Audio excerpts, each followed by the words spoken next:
Okay, wonderful. I can now see all of you. So to all the participants of Trai Week and Trai Next event, welcome on behalf of myself and our panelists. The introduction to the panel saved me some time, so I'm going to use it back for our panelists.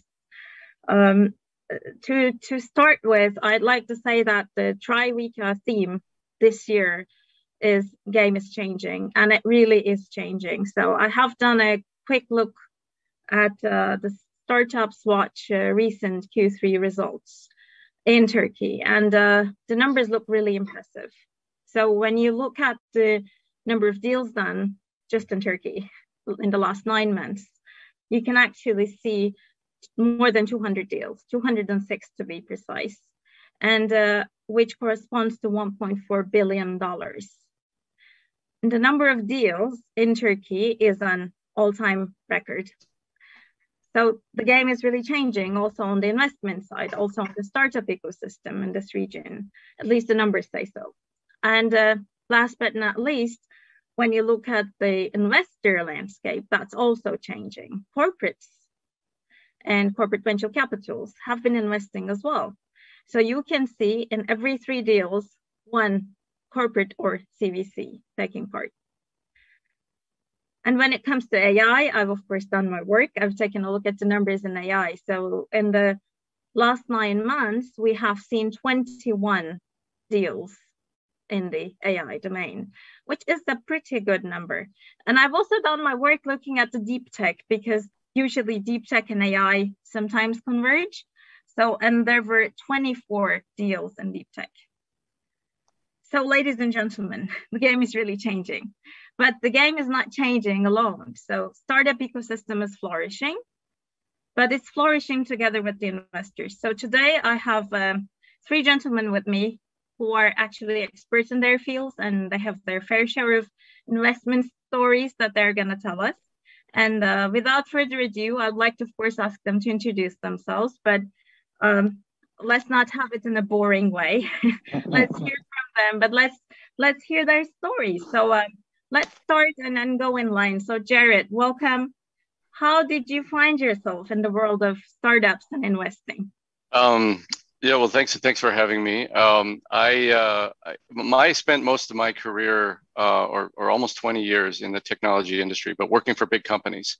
So Cisco Systems was the last one. I was in business development and consulting with them, and learned a lot. And I learned a lot about strategy and technology. But it came to a point in my career I wanted to do something different, and I actually started my own company. When I left Cisco, and I was in the travel tech business because it was something I was passionate about. But then around that time, I was in it for about a year, and then a guy I went to business school, a Turkish guy that I went to business school with, Sarhat Çiçekoglu, called me up and said, do you want to work with me? I need a COO, and my business is growing, and we're doing things with more countries, Turkey, and also some others like Finland at the time. And so I took the leap and joined him, and found that I could apply my experience and my network and both corporate experience, technology experience to that. So now 5 years later, I'm doing what I'm doing, and so we do what we call ourselves these days is corporate VC as a service.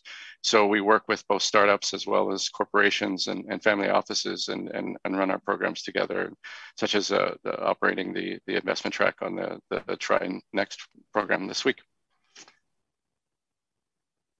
Okay, thank you, Gerod. So I think you're going to be putting into this 206 deals rather soon after Trai Next. I hope so. So that's a pretty awesome story. Pretty similar to mine, so let's have a chat about this offline. So Bilal, let's carry on with you. So what is your story? Okay, hi everyone. If you don't bother, I will continue in English, in Turkish if possible. Sorry Gerod. Herkese öncelikli olarak gerçekten iyi günler diliyorum. Bilal Genç, A101 CTO'suyum. Yaklaşık işte 27 sene olmuş, 27 senedir değişik sektörlerde finans, telekomünikasyon ve perakendede teknoloji, CRM gibi yöneticilik, analitik rollerinde bugüne kadar rol aldım. Yani aslında babadan ticaret ve girişimcilikle hayatı yoğrulmuş bir insan olmama rağmen Laleli ve Sultanahmet piyasasında pek de girişimci bir kişilik olamadım ne yazık ki. Bazıları için böyle genetik bazı şeyler oluyor ama ben ne yazık ki mühendis oldum.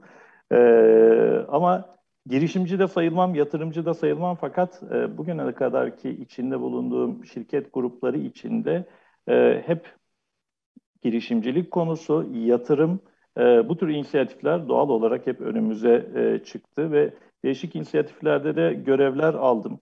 Ar-Ge teşviklerinde, örnek üniversite tarafında, teknoparklarda, değişik ekosistemlerde, seçme kurullarında, değerlendirme kurullarında sektör temsilcisi olarak da görevler yaptım. Ben kendimi şöyle tanımlıyorum. Bir emeğin, şimdi bir girişimcinin emeği var ortada. Bunu teknik olarak değerini en iyi anlatabilecek insan olmaya gayret ettim bugüne kadar. O değeri ortaya çıkarmaya çalışan, yönlendiren bir liderlik yapmaya çalıştım, mentorluk yapmaya çalıştım bugüne kadar. Ve değişik seviyedeki girişimlerinde zaman zaman açıkçası danışma kurullarında da görev yaparak biliyorsunuz sektörde bulunduğumuz pozisyonlar gereği hem pazarı daha yukarıdan görebiliyoruz hem de alım gücümüzle alıcı tarafta çok fazla teknoloji ve opsiyonla yeni imkanlarla karşılaştığımız için girişimcilere yeni kapılar açabiliyoruz, yeni vizyonlar açabiliyoruz. Bu aslında CXO diyebileceğimiz çoğu ya CIO'ların ve CTO'ların başını çektiği görevdeki birçok arkadaşım için de geçerli aynı şey. Bizim rollerdeki insanlar için kendime benim de biçtiğim aslında en önemli iki görev. Bir, mentorluk yapmamız lazım. İki önemli görevimiz var. İkincisi ise girişimcilere bulunduğumuz ortamlarda onlara gelişme fırsatını sunacak hem bilgiyi hem de teknik laboratuvar ortamını sunmak lazım. Bu şöyle bir şey, örneğin bir yarış arabası yaptınız, sizin yaptığınız bir yarış arabası, ona uygun bir pist olmazsa yarışı kazanamazsınız. Yani bizim gibi kişilerin aslında kurumların da sunması gereken girişimcilere bu pist, bu platform elindeki veriyle teknik laboratuvar ortamını onlara sunmak diyebilirim. Ve baktığınızda her haftada sonuçta değişik platformlardan startup firmalar bizimle irtibata geçiyorlar. Bunlara açıkçası ben bu dünyada business know-how katarak e, ürünlerinin ve dünyalarının ve ticari tarafların olgunlaşması konusunda ve aynı zamanda bunun daha sonra yatırımcı tarafında da algılanabilir olmasıyla kendime bir misyon çizdim. Bu misyonu ifa etmeye çalışıyorum. Benim de startup dünyasındaki rolüm bu, kendime biçtiğim. Teşekkür ederiz. Thank you so much. So I'll carry on in English if that's okay with you, gentlemen. Adem, let's carry on with your story. Okay, thanks, Pınar. So to start with, I spent quite some time in corporate banking, investment banking, and fund management, like 23 years, working for some local and international banks, Interbank first, then BNP Paribas and Derisking Bank JV, and TEB, which is again owned by BNP Paribas Group. So in 4 years ago, I decided to move to fintech field, and I joined Turkcell. I was their fintech GM, covering 3 companies. And last year, finally, I decided to leave the corporate life, Pınar. I decided to better utilize actually what I have learned in banking, insurance, fund management, fintech, technology, and so on, and do something on my own. That's how it started. So today, angel investing and small-scale VC are what I am doing. And it's really great to be at the intersection point of finance, technology, and investing. I'm really happy. So that's my story in brief. Thank you so much, Adem. Actually, I see that you have pretty impressive track record, both on the corporate side and now on your own, having your personal wings, also as an angel. So I was wondering, if it's not a secret sauce, could you please share with us how you pick your startups when you're investing as an angel? Yeah, sure. So, Pınar, as I said, I spent some time in corporate lending. So I was a lender actually for several years. And I think that there are some similarities, common points between lending to a company and investing in a company. So in the last 20 years, I guess I have seen thousands of business plans and financial statements. And I had the chance to see hundreds of business leaders and managers, line managers, board members, and so on. I saw boom years, bust years, bankruptcies, and everything in the last 25 years, actually. So there are some similarities, definitely.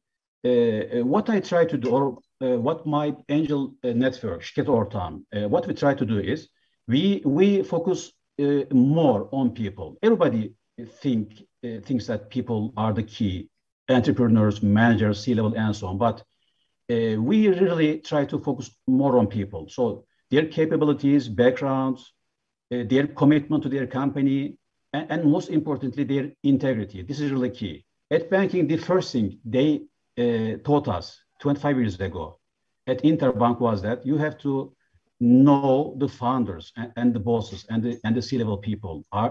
Do they have integrity? Are they committed to their work or not? So this was the main lending policy at my bank. And I guess it's still the same. So it's not that much different for investing in a startup. So we focus a lot on people. And also being in an emerging market like Turkey, I think resilience is also key. So personal resilience of the founders, entrepreneurs, as well as top managers. So this is key everywhere, even with our kids. But when it comes to a startup in an emerging country, the guys and the company both really have to be resilient, because we are always passing through, as we all know, the difficult times. So we have difficult times every 5 years and so on. Then we have boom years. But if we don't have resilience, we would be in a big problem. And our startups in Turkey are quite resilient, by the way. So just to give you an example, we are passing through difficult times, as we know, but we don't see too many startup bankruptcies, because founders and managers both know how to survive in difficult times and in a difficult geography. So these are the main points we are looking at, actually. There are several other issues when we pick a startup. For example, we don't generally invest in pre-revenue startups because we think customers are the best judge of value. But I guess this is more or less the same with several other business networks, business angel networks. But our difference is, Pınar, we focus a bit more on a follow-up stage. After we finish the investment, we are not finished there. So we do quarterly reviews, business reviews and financial reviews too. We also do some risk management on the startups, even with the smallest ones.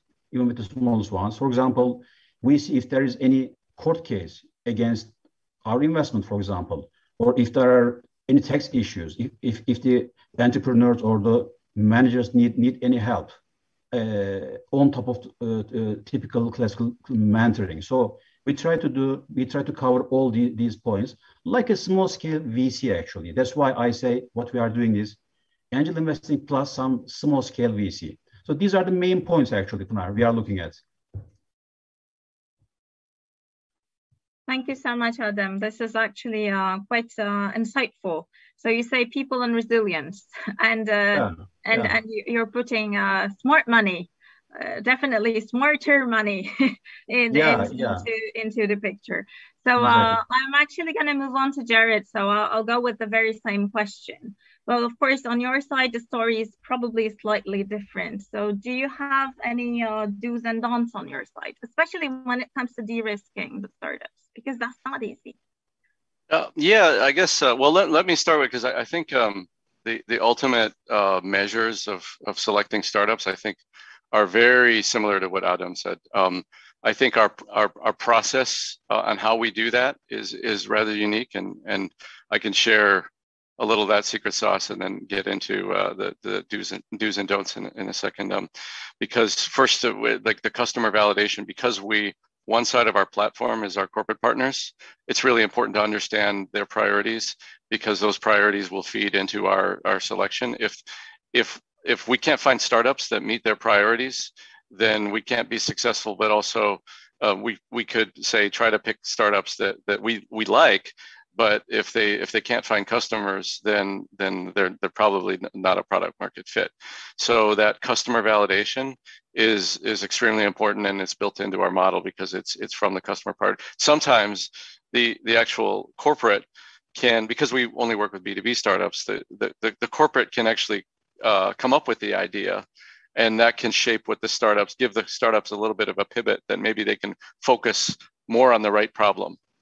Sometimes they may not be quite focused on the right problem, but a little bit of feedback early can get them focused on the right problem. So that's one of the things I think our process in working with the corporates at such an early stage with startups is helpful to those startups. But we need corporates that are willing to take the risk. I think we'll get more into that a little bit later. And then more in our process, I think, because we have an efficient analyst team and process for due diligence. People ask us, why do you put early, like pre-seed MVP stage startups through a due diligence process? Because you don't know enough about it's too early or whatever.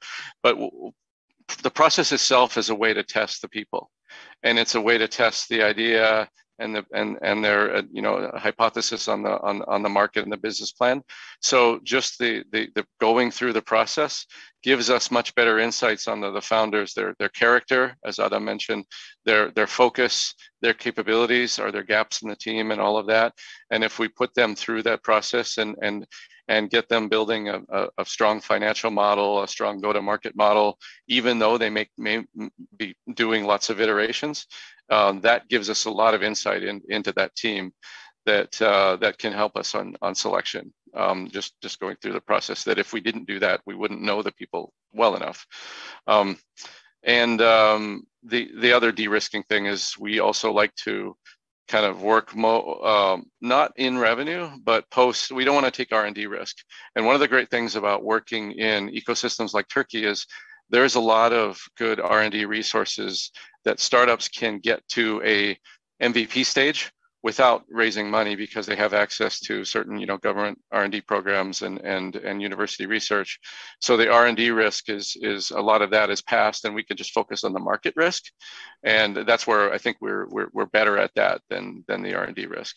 But then part of that de-risking is we leverage our corporate partners, because they have strong engineering teams and scientists very often that we use, and we kind of give them a structure for analyzing the startups. I'm giving away so much secret sauce here; it's unbelievable. But so that's what. But yeah, and along the way, some of the do's and don'ts, I think, especially when it comes to AI, is with AI there is a lot available off the shelf now for free.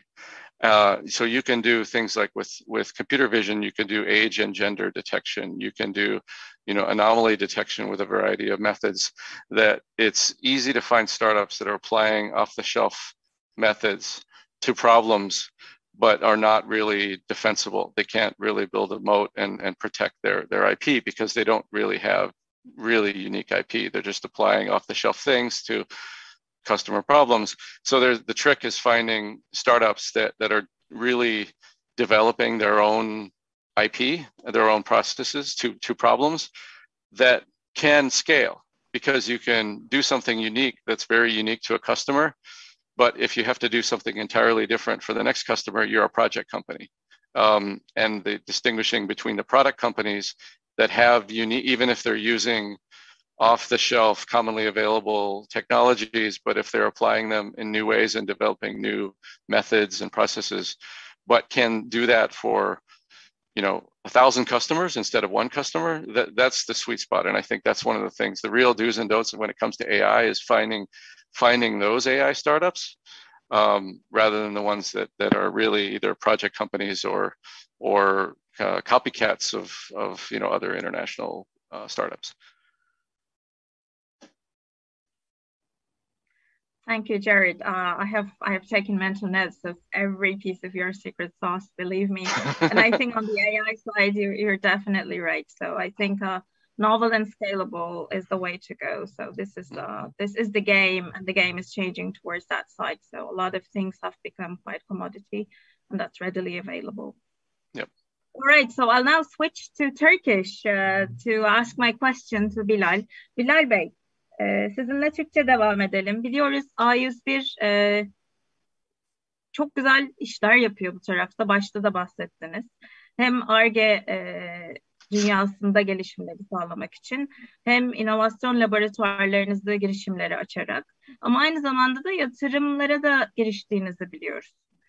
Burada benim merak ettiğim sizinki gibi büyük bir kurumun bu alandaki ilgisi nereden geliyor? Bu motivasyon nereden geliyor? Bu motivasyon finansal kazanç amaçlı mı yoksa girişimlerle birlikte çalışma amaçlı mı? Biraz buraya değinirsek çok sevinirim. Tabii ki. Şimdi açıkçası biraz bu girişim dünyasında bugüne kadar yaşadıklarımla ve hepimizin yaşadıklarıyla ve gördüklerimize bir yatırımcı ve girişimci dünyasını şöyle bir iki açıdan alsak, ele alsak iyi olur diye düşünüyorum. Çünkü her ikisi de büyük bir cesaret örneği aslına bakarsanız. Yani girişimcilik dünyasındaki çoğu arkadaşımıza, çoğu firmaya baktığımızda öncelikli olarak çok yüksek IQ'lu, yüksek zekalı, çok parlak insanlar, çok yeni teknolojiler kullanılıyor. Ama bu zekalar, bu arkadaşlar konfor alanından çıkıp bir cesaret örneği gösterip büyük hayaller peşinde koşan, büyük ümitler ve umutlar peşinde koşan insanlar ve firmalar olarak karşımıza çıkıyor. Diğer taraftan yatırımcı dünyasında baktığınızda ise yatırımcılar bir risk alıyor. Ya bu bir finansal risk olur. Biraz önce bahsettiğim gibi bu bir network kullandırma riski olur. Bu bir kültür değişimiyle ilgili risk olur. Bu da yatırımcı tarafındaki dünya ama bu işin sonunda gerçekten büyük bir elmas kazanıyorsunuz. Metrelerce belki yüzlerce metre yerin altına indikten sonra bir tane elmas ya da bir altın madeni bulunuyor. Ve burada biraz önce Adem Bey'in söylediği gibi doğru zamanda doğru yatırımı yapıyor ve doğru yatırımı alıyor olmak işin anahtarı. Yani bunu özellikle girişimcilerde şöyle görüyoruz. Biraz önce Adem Bey'in söylediği şeye de yine refere edeceğim. Bulunduğumuz ekonomik koşullarda finansal zorluk içindeyken ilk önce yatırımın peşinde koşulup işin ürünleştirilmesi, işin süreklilik haline gelmesi, biraz önce Gerod'un söylediği projeden ürüne doğru gidecek süreci es geçmek, yatırım arayışının doğru değerlemeli yapılmamasına zaman zaman sebep oluyor. Bu girişimci gözüyle baktığımızdaki dünya. Doğru zamanda, doğru değerlemeyle yatırımı aldıktan sonra ürünleşmeye doğru giden yolda bunun alınan yatırımın Ar-Ge'ye çevrilmesi bence çok önemli. Bu işin girişimci tarafındaki challenge. Bizim tarafta niye bunu isteriz? Şimdi girişimci ister. Biz niye isteriz? Bizim gibi büyük şirketlerde ki sizin de bulunduğunuz şirkette aynı şekilde bir kültür değişimi zaman zaman gerekir. Bazı teknolojileri satın almak değil, sahip olmak stratejik olarak daha doğru bir noktada değerlendirilebilir. Esas bir teknolojiye sahip olmak mı? Onun üzerinde istediğiniz agility'de, çeviklikte geliştirme yapıp rekabette uyum sağlamak mı yoksa satın alıp bunu kenara atmak mı? Yani bu yatırımcı tarafında da aynen girişimcilikte olduğu gibi proje mi, etok mu, süreklilik mi? Biz sürekliliği burada tercih eden bir kurumuz. Yani kendi tarafımızda yaptığımız yatırımlarla ki işte fintech şirketimizle, başka inisiyatiflerle, içerideki inovasyonla ilgili yaptığımız çalışmalarla, ayrıca akademik dünyadan da son dönemde özellikle yapay zeka ile ilgili başladığımız çalışmalarla şunu söyleyebilirim, sürekliliği olan özellikle bizi perakende sektöründeki son yıllardaki büyük teknolojik değişimleri görüyorsunuz. Bir iki adım değil, bayağı öne çıkaracak teknolojilere sahip olmak için bunu yapıyoruz. Ama şu şey vardır, büyük kurumlar ufak şirketleri ya da startupları çevikliği için alırlar. Daha sonra süreçleriyle zaman zaman boğabilirler. Kontrol noktaları koyarlar finansal ve üretim tarafında. İşte o kültürü yok etmeden o çevikliği firmanın içine rekabette avantaj sağlayacak şekilde yerleştirmek, o aşıyı yapmak önemli ki bu pandemi döneminde özellikle bu çevikliğin ve rekabette önde olmanın ne kadar önemli olduğunu hepimiz gördük. Yeni nesil teknolojilerde, bulut teknolojilerinde, yapay zekada. Bunlar bize çok yardımcı oldu. Bundan sonra da bu konudaki biz de yatırımları arttırmaya devam etmeyi istiyoruz ve sahip olmayı istiyoruz. Ve bunun sonunda da aslına bakarsanız kendi geleceğimizi bir şekilde kurguluyoruz. Stratejik hedeflere koşarken yanımıza bu stratejik hedeflere koşacak, dinamizm katacak arkadaşlarla ve girişimlerle çalışıyoruz. Temel hedef bu. Çok teşekkürler Bilal Bey. Now I will move on with a question to Gerod along the similar lines, but Gerod probably didn't get exactly what you were saying. So I'll give a gist of what you just said. So Bilal was actually talking about corporate investing, and he actually touched upon a very interesting topic. He said that culturally, the corporates may have to change a little without changing the culture of the startups. And that was actually a very important phrase, in my opinion, in everything he was mentioning. He said a lot of other things, but I think that you might take on when you're giving your answer. So I'd like to ask you a question, Gerod, because you work with corporates. Of course, you have your portfolio of startups, and I just want to hear from you. So what is the feedback you receive from the startups about corporates? And vice versa, what is the corporates thinking about this situation? So how ready do you think corporations are for this game? So are they mature enough? I'm taking into AI especially. So sure. How ready are corporates? So to take the feedback question, I think, one of the advantages of being in between is I can interpret the feedback, because startups say corporates are too slow or just not open to innovation, and have too many requirements and not flexible enough. But I can interpret that in a way from the corporate side of what it really means with digital transformation and culture, right? On the other side, corporates usually say that startups are too early and not just not ready. And that's and by the time they're ready, then it's very likely they don't need they don't need what this particular corporate has, because then they can just sell to them, and they can sell to 5 of their competitors. So if you're trying to create a competitive advantage, then you need to work early, and you need to find. So the way I translate this into whether a corporate is ready or not, I think I guess I'll take culture first. And the way you could have a culture for innovation, but that's not sufficient, because there's lots of cultures for the innovative cultures that are closed cultures. Apple is probably a good example. I don't think I would be able to bring our startups to Apple, because they're a very closed innovation culture, and there's a lot of corporates that are just do not have a culture of open innovation and trust and things like that will work well to work with startups. So that's one cultural change that needs to be in place. And then on the digital transformation, I think that's very important, because I think corporates that would work well with startups first understand where they want to look outside for innovation and what they can do internally. And when one of the digital transformation elements that is really helpful is thinking in terms of platforms and ecosystems. So if a corporation has a really good data platform, that they can look to startups to put applications on top of that to either consume or feed that data in the AI context, that's extremely helpful.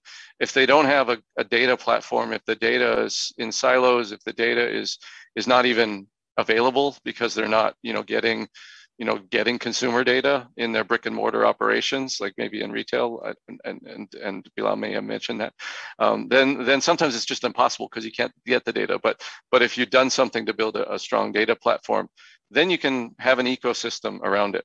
And this goes for things like IoT as well, that if you have a good IoT platform, then you can work with startups or buy off the shelf to use it. And so then you can think of what's in the core and what would you look outside. And then I think and there's ways to measure this digital transformation, but sometimes on certain things, you know it when you see it, if you can do it or not. And then the last one, I think organizational structure and how the company is managed is actually pretty important. I think having a blend of like a central innovation team that is a good interface for the startups, but is also empowered to make things happen, has a budget, is really important. If they're just an innovation team that just goes to events and doesn't really have pull within the organization, then that's not all that helpful. But if the startups are expected to go directly to the business unit without some coaching and help from a central team, then that's also very difficult. So this blend of central innovation, but also and people whose job it is to work in open innovation. If you have all those ingredients together, then chances are you can be pretty successful, both in innovative projects with startups, but also to support corporate investing.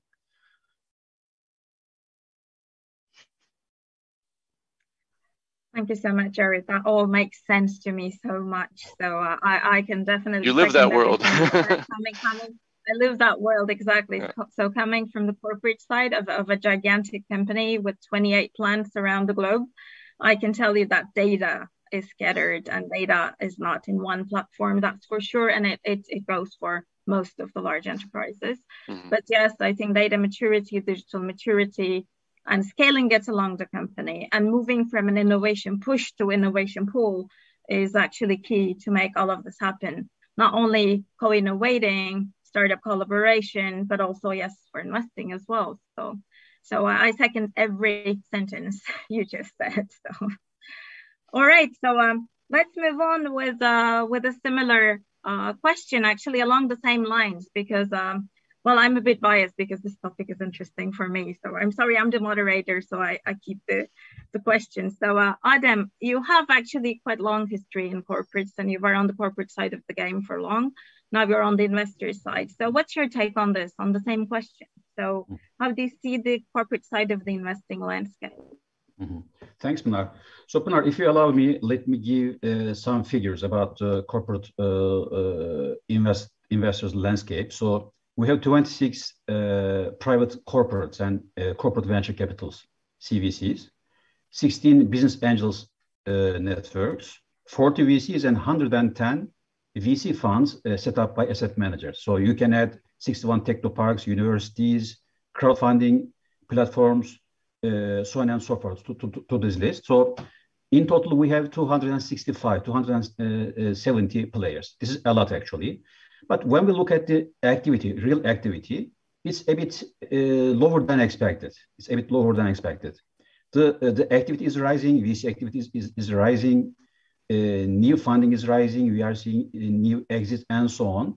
But when we look at our ranking in Europe or in MENA region, we are the 13th in Europe and 5th in MENA region. So we have a long way to go still. We have positive things, definitely, but we have a long way to go. So one surprising trend in the last 1 year is with private corporates and CVCs like A101 and Bilal Bey. What Bilal Bey is doing is great, actually. So these private corporates and CVCs are taking shares in 30-35% of each deal, according to Startups Watch report, as you have just mentioned. This is great, really. This is great. And this is, I guess, twice the amount of global standards, which is good. But if you compare this, for example, with angel investing, we are not doing well in angel investing. So the global standards should be around 8 to 9%, while it's here it's less than 1.5%. Even in some quarters, it's less than 1%. So we have a lot of homework to do in angel investing. And when it comes to collaboration, startup and corporate collaboration, this is quite common, as you all know, in US and Europe. And it's even now quite common with the most conservative industries like banking, insurance, and construction. When I was looking at fintech, for example, Pınar, 7-8 years ago, almost all insurance companies in the world were keeping away from fintech, almost all of them. Now, we can't name a single insurance company without fintech collaboration. This is good. And this is now an emerging trend in Turkey too, which is good. So we see more and more banks, corporates, holding companies, telcos, who are supporting startups. Like Bilal Bey, for example, A101, what they want to do and what they are doing is great when it comes to fintech and online and offline retailing in the future, probably. So trade unions like TÜSİAD and TOBAR supporting the ecosystem. They have subsidy programs, grant programs, support programs, and so on. Banks, for example, are both investing in startups, fintech startups, and they are joining forces with them. So they are outsourcing some services to these companies. And QNB, Albaraka, İşbank, Akbank are among these banks. And I know 2-3 more banks who wants to do the same, which are great. So we are developing here, but still we have a long way to go. Pınar. Okay, so I heard you really well. So there is some homework to do, I guess, which is pretty crystal, but things are changing. So as that game is changing. And sticking to the same theme, so as we say from the beginning, the game is changing. So startup ecosystem in Turkey is also moving very fast, as you mentioned. And I just want to know, based on your experience, how do you see the startups in Turkey versus other regions? I'm going to take my chance and start with Gerod, because I know that he knows the startup ecosystem here, and he knows especially quite a number of AI startups here. So how do you, the difference, how are they? So Turkish startups versus the ones in EU, MENA, and other regions. You mentioned the game. That's the theme, is the game is changing, because I think my answer to this even 2 years ago would be quite different. Because clearly, I think there have been success stories in Turkey with scale-ups and exits, and that, I think, opens people's eyes into what's possible. So what I would have said probably 2 years ago is that because Turkey is a large population and it has a large consumer market, there's great startups in gaming and in e-commerce, and those have now become scale-ups, and so those are where the success stories are. But like finding the next Trendyol or Getir or something like that in the B2B space is the trick now. And so I think we look to the industries where Turkey is very strong, like logistics and manufacturing, that starting to see people actually with industry experience starting companies and finding co-founders, technical co-founders. Turkey's always had a strong education system, so there's really good data scientists. It's not unlimited number, but there are great data scientists and AI people in Turkey, and pairing those with people from the industry that are willing to risk and leave behind a very well-paying job at a corporate and take their knowledge into startups are now what we're seeing in the last couple of years, and that's pretty exciting. Because I think what we found like 3 or 4 years ago is that startups had interesting ideas, but they didn't necessarily think in an international context. They thought, what's solving problems in Turkey, when there was people solving those same problems in Germany or the US 3 years ago. So now more international awareness and international competition, and then applying more industry expertise paired with technology. I think that's what's really exciting, and seeing companies that are kind of born as more product, like potential scale-ups, than lifestyle businesses is another trend that we're seeing, and is resulting in raising money from outside Turkey and getting traction from outside Turkey, and that's very promising. All right, thank you so much, Gerod. So Adem, what is your take on this? You have already given a few bits of answers with the numbers, etc. But how do you see the startups in Turkey versus other countries at the moment, their maturity, their readiness, especially on the B2B domain? Pınar, thank you. So each region, I guess, has its own specificity. So US is quite different from Europe. we are different from MENA region. Even within the regions, MENA region, Israel is a different world, so is Emirates and so on. But if you compare Turkey with US and Europe, let's say developed market, as we all know, they are huge and developed ecosystems, and valuations are reflected already there, while here we have much slower growth rates, which we, as we all know. And another difference is that, I guess, in US and EU, the legal and investment environments are quite liberal and standardized. I guess this standardization is an issue in Turkey. So we have several programs, subsidy programs, grant programs, regional investment zones, technology incentive schemes and regions and zones and so on. So TÜSİAD is a party, TOP is a party, TÜBİTAK is granting and supporting several startups, but we have some fragmentation. So we have to admit that, we have to admit it. So it's quite difficult for a young entrepreneur to know what to do, in what region, in what industry, and they really need some mentoring here. This is something I can tell. And another difference in Turkey, I guess, compared to EU and US is, again, with the people, as I mentioned before. So people matter the most probably when it comes to lending or investing and so on. But maybe it matters a bit more in Turkey, because you need to know the founders and managers more closely in an emerging market, because you cannot control everything, you cannot supervise everything. At the end of the day, it's often up to the founders and top managers to manage the company, to keep it going, and to save it from bankruptcy, to save it from turmoil and so on. This is another difference. And when we compare Turkey with GCC and Middle East and North Africa, it's difficult to compare. But if we have to compare with, let's say, Israel and GCC and Egypt, this is the only comparison we can make, I guess. Otherwise, it's a different world. Startups in that part of the world are more concentrated on fintech, mostly fintech, and F&B business.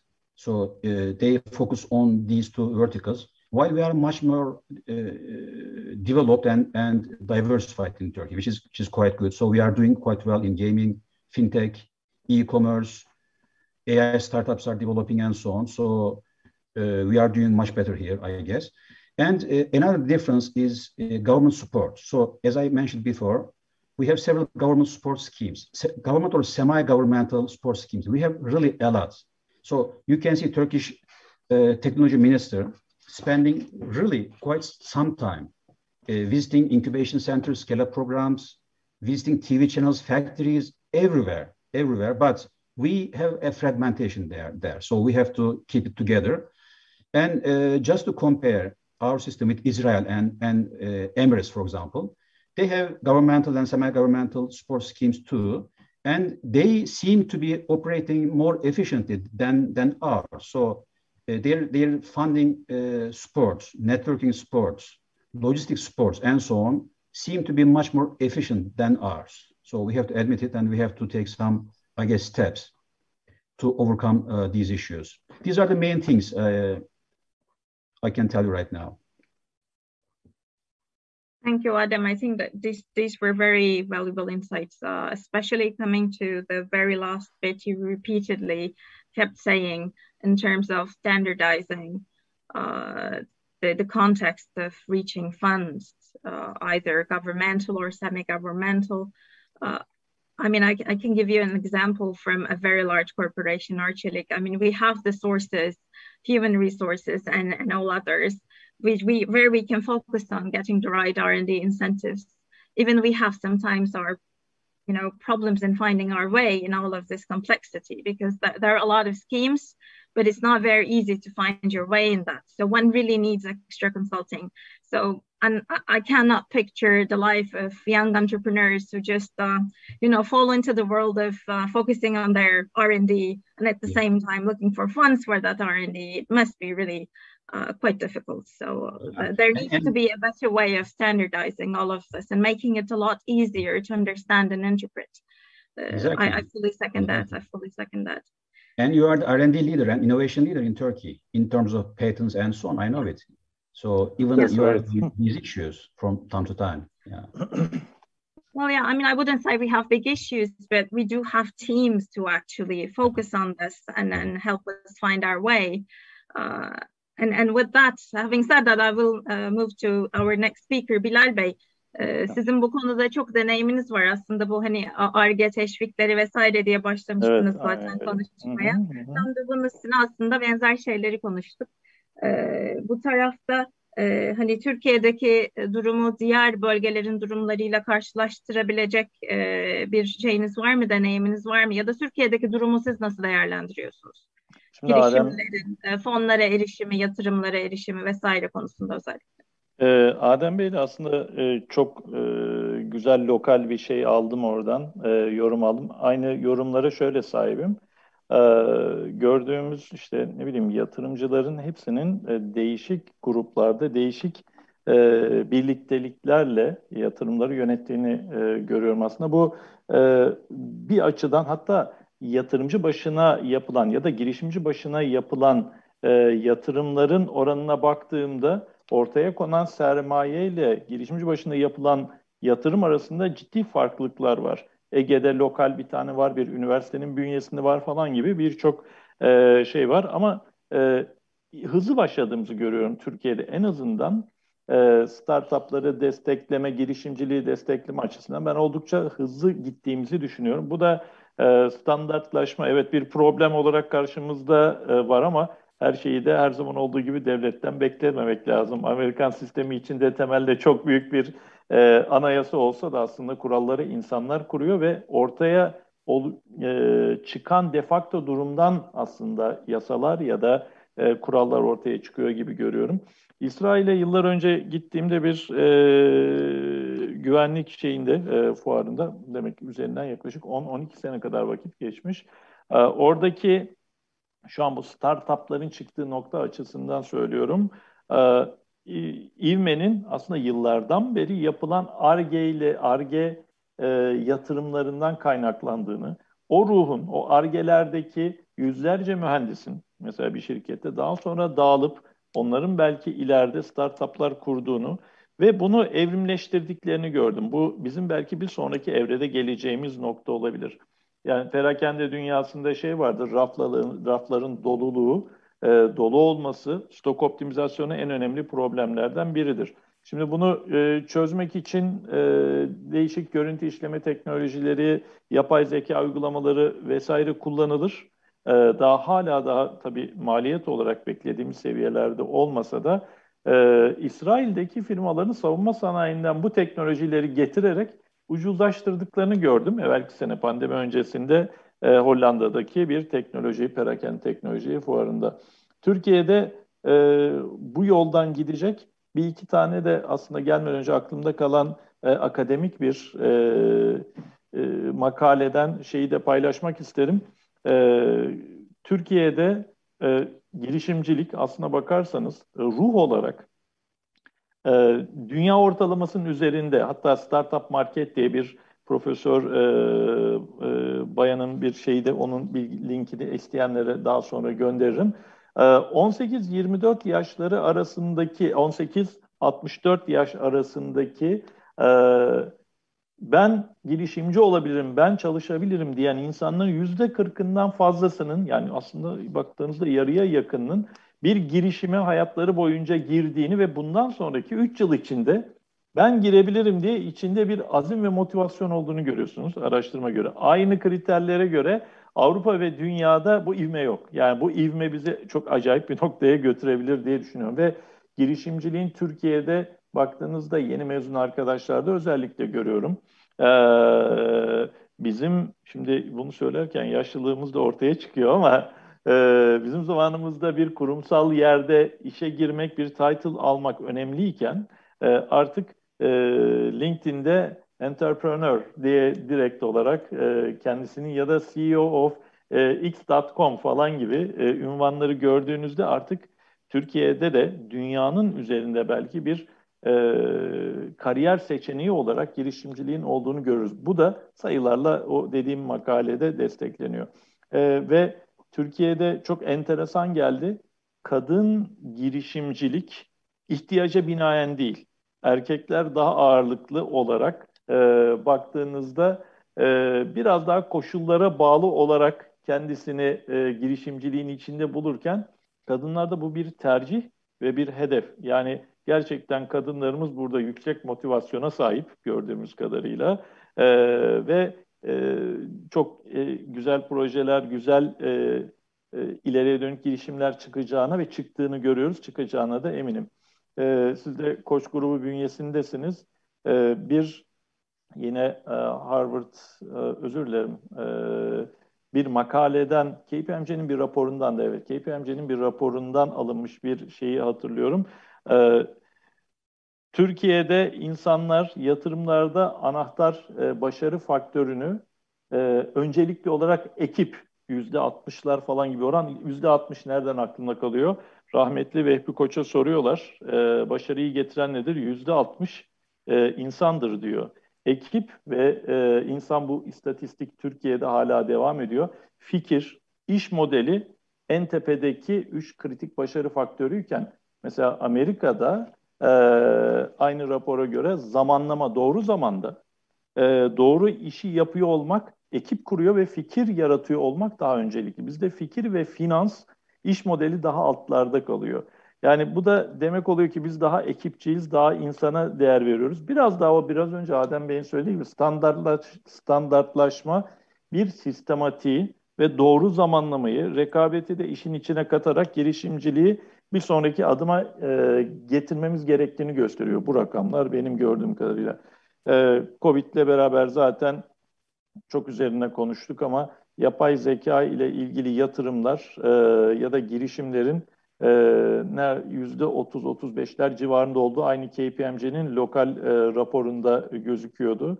Ve analitik konuları, otomasyon konuları, hibrit bulut teknolojileri ki e-ticaretteki büyümenin arkasında bu anlık müşteri taleplerini karşılayabilecek, scale edebilir, ölçeklenebilir altyapıların olması gerekiyor ki burada yerel girişimler oldukça fazla. Bunların da ağırlığının bizim de bulunduğumuz sektörde artacağını, fintech'in büyüyeceğini, buralarda Türkiye'nin bence özellikle e-ticaret, online, bulut teknolojileri ve fintech'te ki bankacılık düzenlemeleri açısından ve teknoloji açısından dünyanın çok çok önündeyiz. Bunu göz ardı etmeyelim. Yani gerçekten iyi durumdayız internet bankacılığında. Çok çok ileriye gideceğimizi, çok iyi olduğumuzu düşünüyorum ve özellikle kadınların gücüne inanıyorum. Liderliği almış gidiyorlar diye söylüyor raporlar. Türkiye'yi kısaca böyle benim açımdan özetlemiş olayım. Evet. Teşekkürler Bilal Bey. Thank you so much. So I'll just have a very quick wrap up of what I heard. In short, that was a very optimistic view of how the startup ecosystem and the startup spirit in Turkey is from your point of view. And I think we all agree with that. I mean, the theme of the event is game is changing. So a lot is changing, a lot is changing to the better. So, but you know, we want to be better each day. So of course we find some points we're picky about and we want to do our homework in those domains as well. And I think the more we pick where we need to improve, the better we will become. So that's what I strongly believe. For the sake of managing time, I will move on to the very last question. Sorry, Pınar, I should add something because I gave some references about an article, and I should give the author of that article. This is Professor Dr. Gülizar Kurtgümüş. This article was published in Startup Market, and you can easily find that in blog.startupmarket.com. And these are the figures that belongs to 2020, and you should see in details in tables according to world versus Turkey entrepreneurial behavior and attitudes. That's a very valuable article, and you should or everyone should read that. let me say that, Gülizar Kurt Gümüş in startupmarket.com. Okay, sorry. Okay, so that was a very valuable addition. So I think we don't want anyone to miss out on that. Noted, well noted. So having said that, I'm moving to the very last question because part of my job is watching the time. Sorry, gentlemen. So it's great pleasure to keep chatting with you, and there's so much everybody can learn from you, but we have a limited time. The very last question I would like to ask each one of you in a row is that it's more on the personal side. How do you stay in the game? I mean, because it requires a lot of work. I mean, you need to keep yourself up to date, follow the tech trends, read all these articles, remember all these professors' names, and perhaps even get your hands dirty with some, technology, etc., etc. So this is tough. But I guess it's possible because I can see three people. Well, unfortunately, not in 3D form, but virtually, you do this, right? So what's your secret? So how do you do this? And what's your message especially to the entrepreneurs that are watching us today? Who's starting? Shall we go with Gerod first? So, sure. I guess the answer to the first question, I think first focus is important. So we've tried to be only focused on certain industries and to be up to date and smart on certain industries. And you can go to our website, you can see the 3 verticals that we, around food and agriculture, industrial, and then transportation. And then even within that, then as a team, we've tried to kind of had thought leaders in the team for each of the industries. So then we can really, each of us stay up to date on the things that we are supposed to be really smart on, but that we're never going to be the experts compared to our customers that are in these industries. All we can do is apply our knowledge and connect, investment and entrepreneurship knowledge with these industries. And then my partner Serhat, I think, is better at just staying up to date in general on industry. I like to learn when I need to learn, and I've always been like that through school. So we kind of force ourselves to stay up to date through when we do a program with a corporate and we do diligence on a startup, we put it into industry context and industry trends. So it allows us always to stay up to date in these things because we always have to keep that fresh. And we work on finding the latest data, the latest, trends, the key rising stars and players and all of that through that work. And I think it's helpful context also for when we provide that to our investors and our startups. And then the second part is just the message I want to send to startups. I think one of the really important things for entrepreneurs to have their mindset about is to think in multiple time horizons. It's sometimes hard to think vision of where I want to go and think big enough and think of the large global opportunity while at the same time thinking practically about today and how I'm going to get my next deal and get my next customer. But you can't do one or the other. You have to do both because investors won't believe in you or bet on you if they don't see the vision for something big and something international. But they also won't invest in you if you can't prove that you can execute today. And having your mindset, it's hard for the brain to maintain both at the same time. But I think it's an attribute of it's really important. All right, Gerod, thank you so much. Adem, shall we carry on with you? Yeah, sure, Pınar. Actually, Giro has covered most of the key issues. The first one being focus. You really have to focus, otherwise you cannot survive in this market. What we try to do is, Pınar, this is an everlasting game actually. So you need to research all the time to keep up with the trends and developments. But we have a challenge. There's too much data, too much developments, and too little time. So you have to focus first, and you have to collaborate with other players, like opinion leaders, consultancies, research papers, I don't know, some digital tools, and so on. For example, what we do in angel investing in Turkey is we exchange a lot of information with other players, and we share info with Sente Foundry, for example, Serhat and Ciro, and some other players too. So we try to keep up with the developments, speaking to other players who we trust. This is the key. There are so many players. Only in Turkey we have hundreds of players alone. So you have to specify some opinion leaders, some ecosystem players, and you need to collaborate and exchange info on a continuous basis with them. I guess that's the only way. And on top of this, maybe using some digital tools, some simple tools actually, in a wise way, can be quite insightful. For example, what I try to do personally is I try to leverage simple tools like LinkedIn and Twitter or Medium, Crunchbase, and so on, and TED Talks a lot. I focus on fintech, biotech, and health tech to specify a couple of fields. And I try to read as much as possible when I receive any news, any new coverage on these three fields. I try to, limit the area of interest. That's the only way, I guess.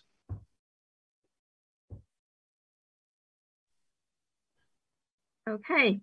And your last message for entrepreneurs. Let's not miss on that.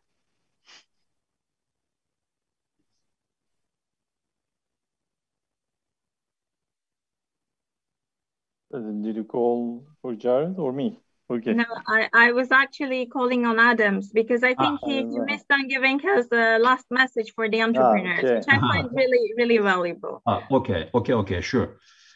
Of course, I guess Ciro should be the best guy here to advise on this point because he has spent a lot of time focusing on Turkish corporates and startups, and they have done a great job in this field. But I can make a couple of recommendations. Yes, one is Pınar, simplicity. So personally, I read 100 and 120 business plans each month. This is the average business angels network receive, or I don't know, VC fund receives every month directly. Indirect, I don't know. I can't count that. And you can just spend 1-2 minutes on each business plan. Actually, you either put this into your pipeline and then shortlist it, and then do a basic due diligence. This is the typical process. So it has to be clear, crystal clear, and easy to read. This is really key. It's a simple message, but an effective one, I believe. A second one is focus. Startups have to focus. One issue we have with the Turkish startups is that we try to achieve several stuff at the same time. For example, we try to sell several products and services to several client segments. This is partly due to a relatively small market in Turkey compared to EU and USA, but still we have to focus. This is the only way to differentiate from the other players, I guess. And the third message would be on international expansion. So for the corporates planning a regional or international expansion, I would recommend them to do it with the local partners there, like local investors or mentors or local VCs and so on. And they have to engage strong local business leaders. And we have quite some. Even if you look at the Turkish diaspora in Europe and in the United States, we have excellent business leaders everywhere, actually, everywhere. And it's most of the time free of charge. If you call any of these leaders, if you get in touch with them through LinkedIn, for example, I'm pretty sure that 90% of them will call you back. And this is totally free. And if they really plan something serious there, they have to start with someone, I don't know, or an institution based there who knows the market very well. And this institution or fund or mentor, whatsoever, or investor has to be organically linked to the company. So mentoring is fine, advising is fine, but they have to be organically linked to the company who wants to expand into, let's say, United States or the UK. These are the main messages I would like to mention today. Thank you so much. Bilal Bey, biraz vaktimizi aştık ama sizden de son sözlerinizi almak istiyorum. Özetle bu kadar bilgiyi nasıl tutuyorsunuz, saklıyorsunuz kendinizde ve girişimcilere son mesajınız kısaca nedir? Biz perakende sektöründe şu aralar biraz şöyle şanslıyız. Teknolojinin en çok yoğun kullanıldığı ve çok yoğun teknoloji bombardımanının olduğu bir yerde olduğumuz için startuplarla ve trendlerle gerçekten çok fazla muhatap oluyoruz. Görme şansımız oluyor. Bu açıdan hem Adem Bey'in hem Gerod'un bütün söylediklerine katılıyorum. O kadar fazla şey var ki Covid'le beraber demokratikleşen data diyoruz ya, veri artık her yerden gerçekten erişilebilir durumda. O açıdan çok fazla veri var. Sadece zaman yetmiyor. Zamanımızın yettiği, ben açıkçası arabada giderken sesli kitap bir yerde bir şey okuyorum. Yani devamlı hepimizin bu şekilde olması gerekiyor. Aksi halde dün bildiğinizle bugünkü arasındaki fark dağlar kadar oluyor. Yani bunu bir şekilde zamanı yakalamanız gerekiyor. O şekilde ancak yapabiliyorsunuz. Diğer yandan da şunu söyleyebilirim. Çok şey söylendi. E, Networking önemli de dendi. İşte e, değişik noktalarda özellikle yatırımcıları ya da mentorları sistemin içine dahil etmenin ne kadar değerli olduğu söylendi. Benim burada söyleyeceğim ortaya konan ürün ya da değer neyse bunun mutlaka ve mutlaka e, büyüyebilir, ölçeklenebilir, kendini tekrar edebilir ve olabildiğince daha çok audience'a, müşteri insana ulaşabilir bir çözüm olması. Yani ikincisi de bunun bir business case'inin, bir iş karşılığının olması. Biz bunu teknoloji dönüşümünde de yaşıyoruz. İş karşılığı olmayan, bir işe yaramayan teknolojinin hiçbir kimseye faydası yok. Çok teknoloji odaklı konuşuyorum ama işimiz bu. O açıdan dediğim gibi hem faydası iş süreçlerine olacak hem de ölçeklenebilir. Çok insana ulaşacak global dünyada yatırımları ve girişimlere ihtiyacımız var. Benim önerim de bu olur. Teşekkürler. Thank you so much, everyone. Before we sign off, I'd like to say the last closing words. As they say, if you're the smartest person in the room, then you're in the wrong room. Today, I really felt like I was in the right room. I hope everybody else felt the same way. Pınar Köse Kulacz, Innovation Director, Arçelik Global, signing off and handing over to Kerem Özdemir for the next session. Until next time. Cheers. Thank you, Pınar. Thank you. Bye-bye.